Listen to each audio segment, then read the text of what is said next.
Palmer can't be. I have to go to Opal.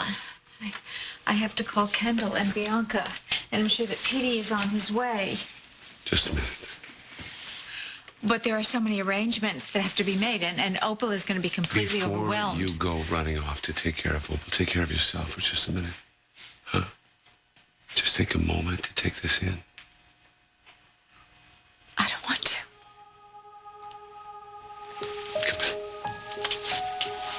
Pete Cooney can't be dead.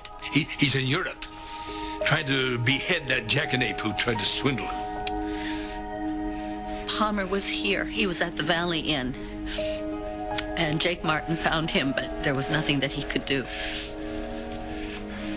Ross needs to know. How do I tell him I'm sorry for his loss? Everybody knows that Palmer Cortland and I hated each other ever since Pigeon Hollow. I never said I wanted him dead. Well, maybe I did a couple of times, but I didn't mean it. I know. What happened? Was he ill? It was his heart. I didn't even know that Palmer was back in town. Yeah, for a couple of weeks now. You know, my dad was his doctor for years and years. He asked me if I'd give him the once over. Check him out. You mean he let you examine him? Dad convinced him that I knew what I was doing, so. And you know something? He was fine. Flying colors. Oh. He only cursed me out once, I think, because my stethoscope was too cold. I kind of thought he'd live forever, to be honest with you. Angie? Oh, Angie. Daisy. Oh, listen, what's happening? I was in the Valley and I was supposed to meet Palmer there, and they told me he brought him here. Daisy, you remember Joe Martin's son, Jake? Yes. What happened? Sorry. You're sorry?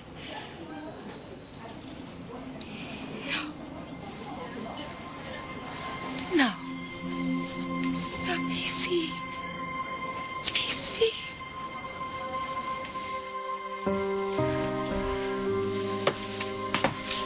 Gosh, Ma. All for being green, but we'd have to do it in the dark.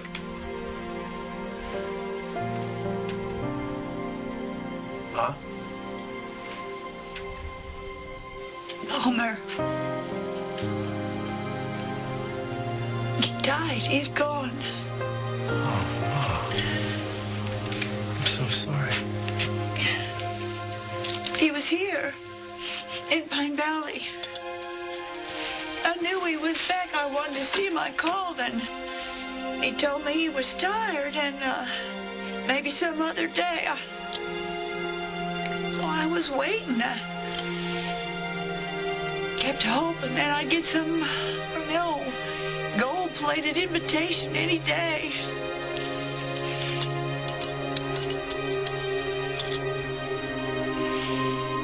Now I never will.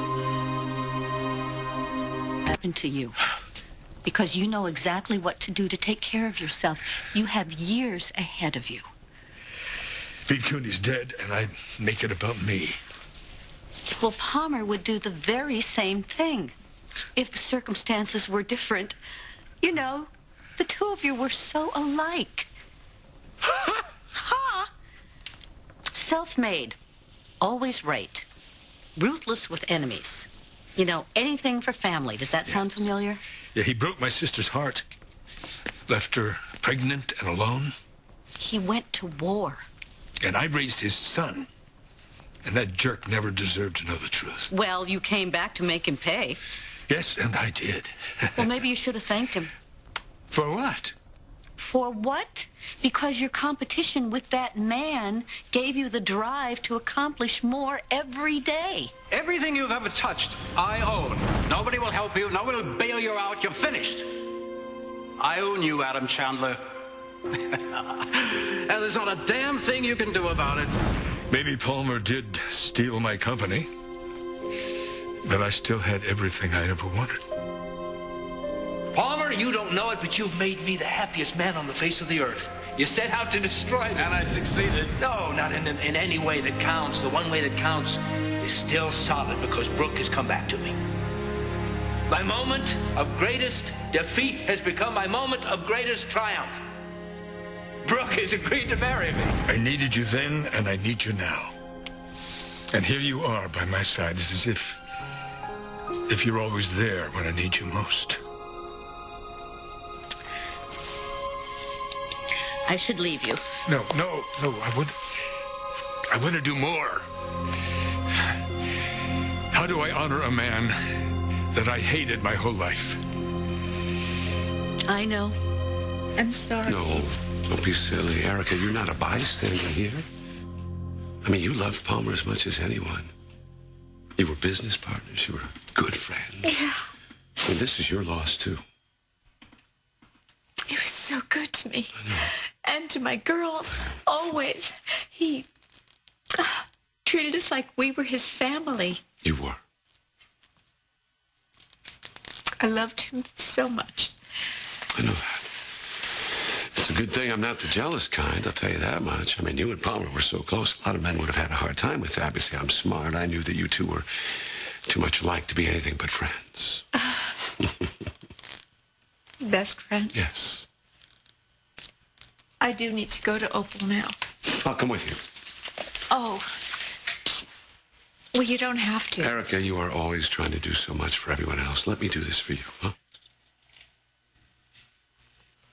Maybe if I'd just flown down the door, we would have gotten to talk. He packed more love into that ordinary old heart of his than any man I ever knew. The trouble was, that's where it stayed, you know? Like he was afraid that if it opened more than a crack, that all that love would come spilling out, there'd be nothing left. Yeah, with Palmer, you just had to figure out that he loved you and then hold on for dear life, because it was one wild ride. I just wish I'd had one more chance to tell him that I loved him. But he knew. Excuse me, okay?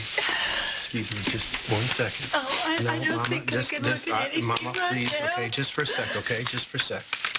Just 30 seconds.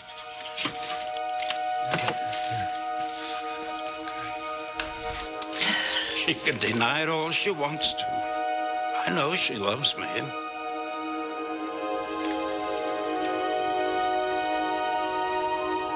Now, you believe me?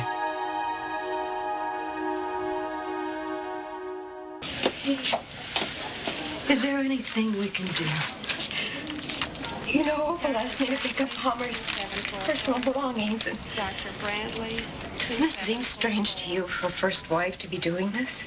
In this case, definitely not. Nina's coming from Chicago, and Petey, he's coming home from Switzerland. Daisy, I haven't seen your daughter for years, and I'm just so sorry that this is why she's coming home. Me too. Opal said to tell you that everyone's going to meet at Tad's later. That way we can call family and people, even people who can't make it. Tell them that at midnight tonight we're going to all light a candle to honor Palmer's memory. That's a lovely idea. I'll call my parents. I'm sure they'd love to do that. Thank you, Jake. Dr. Holger, Dr. Holger.